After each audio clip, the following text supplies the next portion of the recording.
In the early years of World War II, the Royal Air Force was not just fighting the Luftwaffe, it was fighting something far more frightening, something invisible, something unpredictable, something that was killing its own pilots without warning. Between 1939 and 1941, over 300 RAF pilots died in crashes that made no sense at all. No enemy fighters were nearby. No anti-aircraft fire had been reported. Weather conditions were often clear, and yet aircraft were falling from the sky. Young pilots would take off in newly built planes, engines running smoothly, controls responding perfectly. Ground crews would watch them climb, disappear into the clouds, and then hear the same words over the radio again and again. Mayday, engine failure, losing power. Seconds later, silence. Wreckage would be found scattered across fields, forests, and coastlines. Most pilots never had a chance to bail out. At first, the RAF assumed the cause was obvious: inexperience. Britain was training pilots faster than ever before. Many of them were barely out of their teens. The assumption was simple: they were making mistakes under pressure. But the numbers told a different story. Some of the pilots who died were highly experienced instructors. Others were veterans who had already survived combat missions. And the crashes all shared something strange in common. The engines didn't explode. The airframes didn't fail. The planes simply lost power, abruptly, completely, as if the engine had been switched off in mid-air. By late 1940, the problem became impossible to ignore. Britain needed every pilot it could get. The Battle of Britain was stretching the RAF to its limits, and aircraft production was finally catching up. But pilots were still dying faster than they could be replaced. The Air Ministry demanded answers. Engineers tore apart crashed aircraft, inspecting every component. Fuel systems were checked.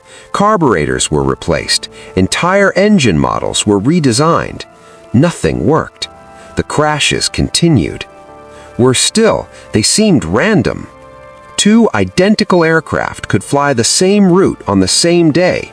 One would land safely, the other would fall from the sky. Morale among pilots began to collapse.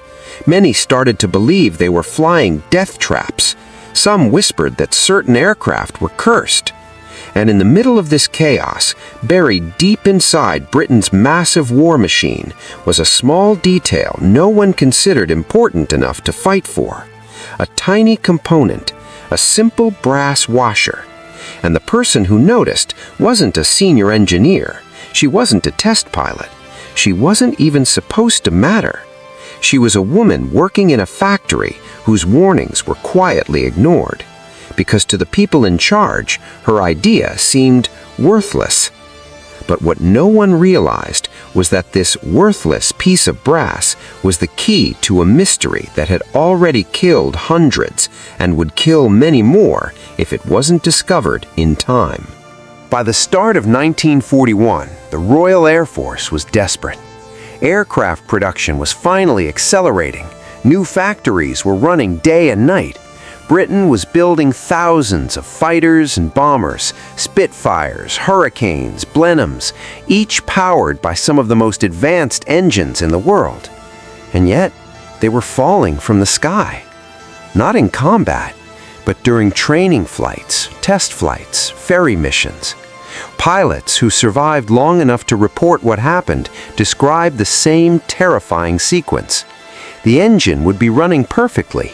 Then, without warning, the power would drop. Not gradually, not like fuel starvation.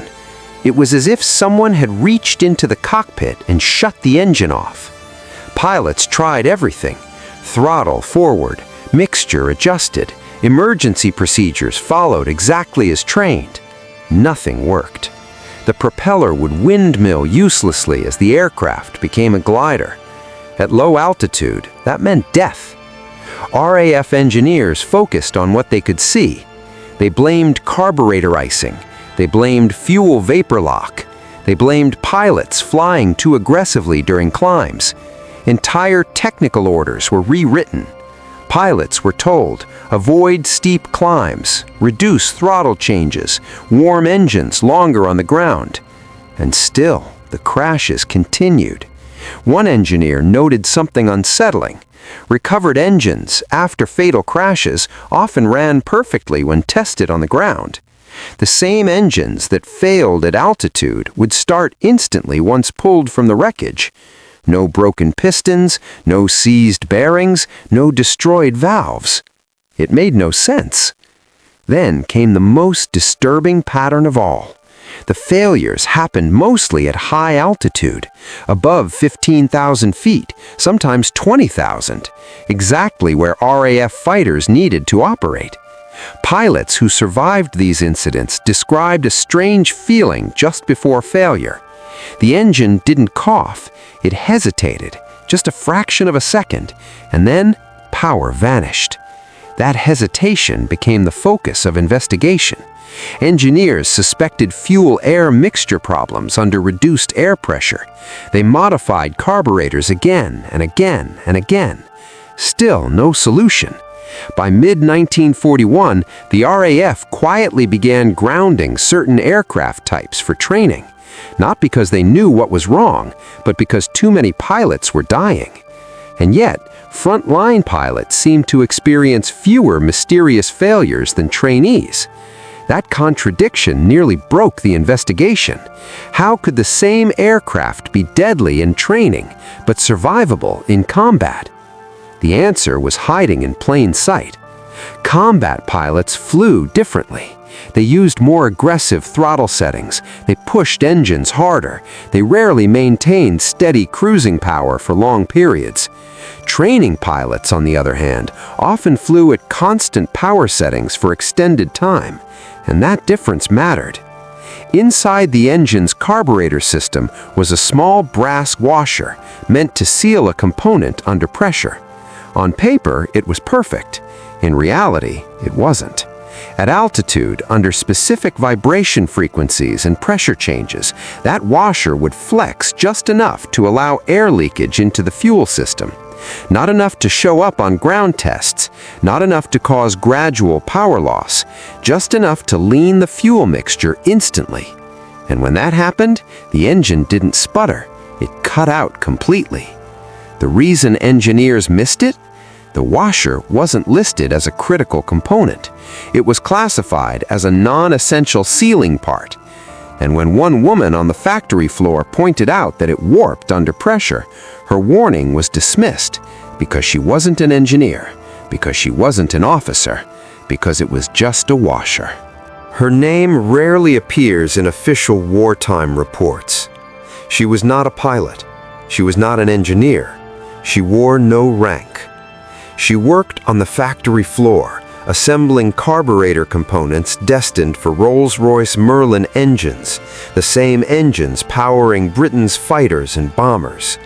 Day after day, she handled the same parts: brass fittings, fuel housings, washers, thousands of them.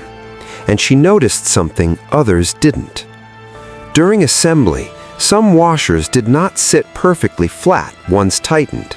Under torque, they subtly distorted, not visibly cracked, not broken, just slightly warped.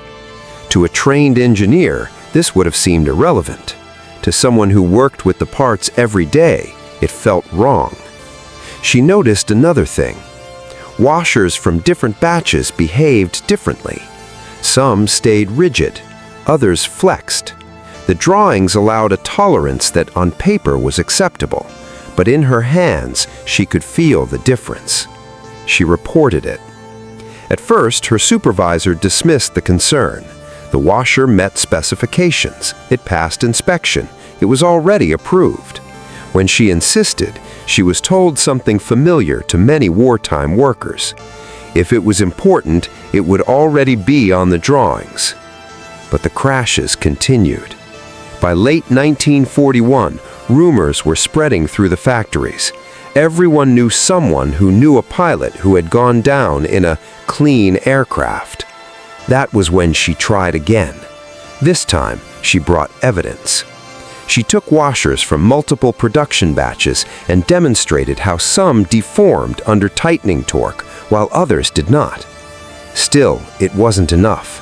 The RAF engineering chain of command was rigid. Concerns flowed downward, not upward. Then came a turning point.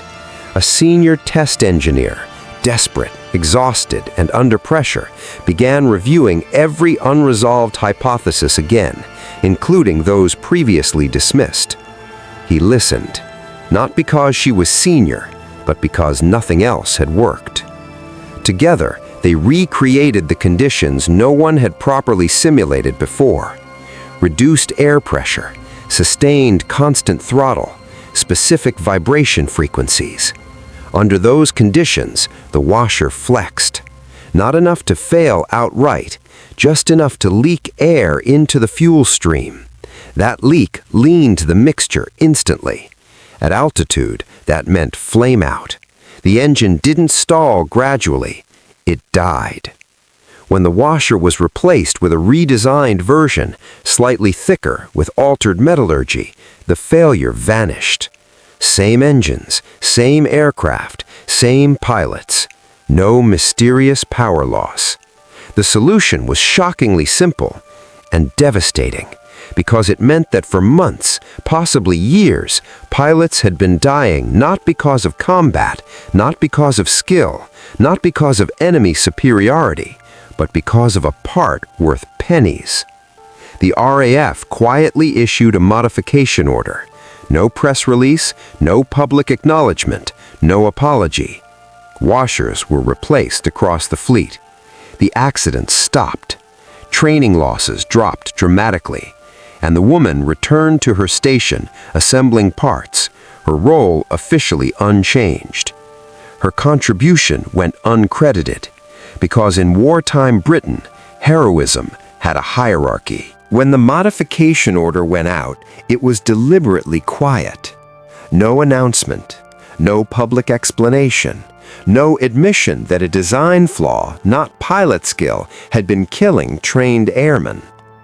In official RAF records, the earlier crashes remained classified under familiar phrases: loss of control at altitude, probable fuel starvation, pilot error under operational stress.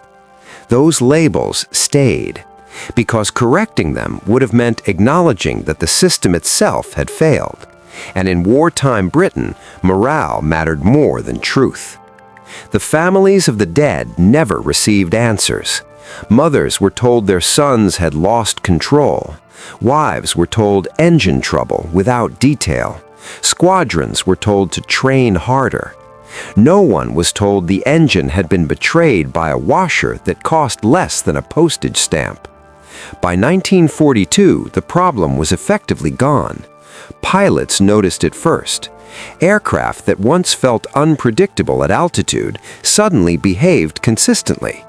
Engines that once coughed without warning now ran smoothly through long climbs. Confidence returned, not because tactics had changed, but because the machines had stopped lying to them. Yet officially, nothing had ever been wrong. The woman whose observation triggered the fix was never decorated.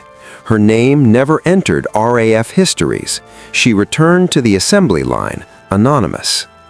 In later years, engineers who reviewed wartime Merlin engine data noticed something strange. A sharp drop in unexplained flameouts, no corresponding change in aircraft design, no documented technical breakthrough.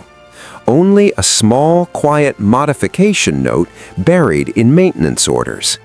That washer never became famous because it didn't fit the narrative of war. Wars celebrate aces, commanders, and machines, not factory workers who challenge drawings. But the truth is uncomfortable. More than 300 RAF pilots likely died not because of enemy fire, not because of poor training, but because assumptions were allowed to override observation. Engineers trusted specifications more than hands-on reality. Command structures dismissed voices without rank. Warnings were ignored because they came from the wrong place, and it took a woman with no authority, only attention, to notice what experts missed. This story matters beyond aviation because it exposes how complex systems fail, not dramatically, not loudly, but quietly through tolerance limits, unchecked assumptions, and voices filtered out by hierarchy. It also explains why wartime loss statistics can never tell the full story. Some men didn't die in combat. They died because the system decided the problem couldn't exist. Today, modern aviation safety culture is built around lessons learned from failures like this one. Redundancy, human factor reporting, listening to the technician, not just the engineer. But those lessons were paid for in blood. The RAF never issued an apology. History never corrected the records, and the woman who solved the problem remained invisible. Yet every Merlin engine that flew safely afterward carried her legacy, hidden between two metal surfaces, doing its job silently, just as she did.